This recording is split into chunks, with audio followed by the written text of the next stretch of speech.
कितना सुंदर एक प्रसंग आता है। एक सेठ जी सबको पैसा उधार देते थे। सब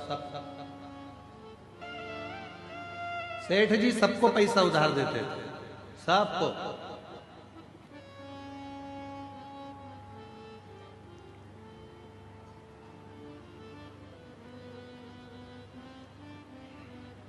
उनके बोर्ड पर लिखा था, हमारे यहां पैसा उधार मिलता है, जीते जी दे देना, नहीं तो मरने के बाद दे देना। बोर्ड पे लिखा था।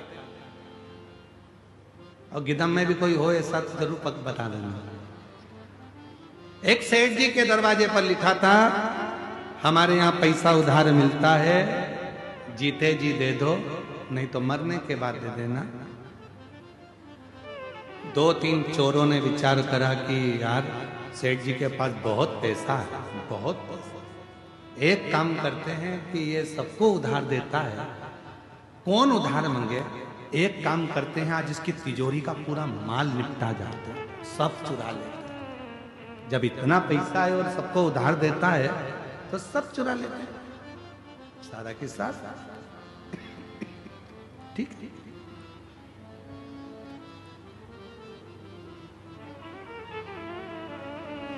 चोरों ने विचार करा, आज रात्रि को सेठ जी के तिजोरी में से माल चुराना। ये बहुत उधार देता है, चल दिए। सारे चोर इकट्ठे होकर भैंस के तबेले में पहुंच गए, जहां पर भैंस बनती थी, जहां मईस बनती थी। छुप गए। सेठ जी अलमारी बंद करेगा, जाएगा और अपन पूरा के पूरा माल चुरा लेंगे। भैंस के तबेले में, भैंस के ग्वाड़े में वो जाकर छुप गए, जहां भैंसे ही भैंसे बंधी हुई थी। चोरों ने छुप कर बैठे थे। इतनी देर में भैंस आपस में बात करने लगी। एक भैंस ने दूसरी भैंस से पूछा, ओ जीजी, तो कितने साल से सेठ जी के यहाँ दूध दे रही है? उसने कहा, मुझे 4 साल हो गए। दूसरी से पूछा, तुझे कितने साल हो गए? मुझे 10 साल हो गए सेठ जी क्या दूध देते देते। तीसरी ने पूछा, तुझे कितने साल हो गए? उसने कहा, मुझे 12 साल हो गए सेठ जी क्या दूध देते देते। सब आपस में बात कर रही थी। इतने में एक बूढ़ी भैंस के पास में पहुंची। एक भैंस उससे पूछा, तू कितने सालों से दूध दे रही है? कि मेरी पूरी जिंदगी यहीं दूध देते देते निकल गई। सेठ जी नोच नोच के दूध निकाल लेता है। तो उसने पूछा बूढ़ी भैंस से, एक बात बता, आखिर अपन सब सेठ जी के घर में इतना दूध क्यों दे रहे हैं?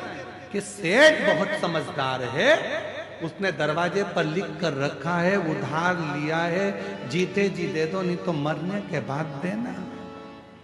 मैं जीते जी नहीं दे पाई, इसलिए मरने के बाद भैंस बन के निचोड़ निचोड़ के निकाले जा रहा है, सारा दूध निकाले जा रहा है, सारा। इसलिए मेरी जीजियों, मेरे जी जाओ, सावधान इंडिया, सावधान हो जा। किसी का लिया है तो दे दो, नहीं तो मरने के बाद वो नोच नोच के निकालेगा। फिर अगला जन्म ना जाने कौन सा होगा और हमको चुकाना पड़ेगा।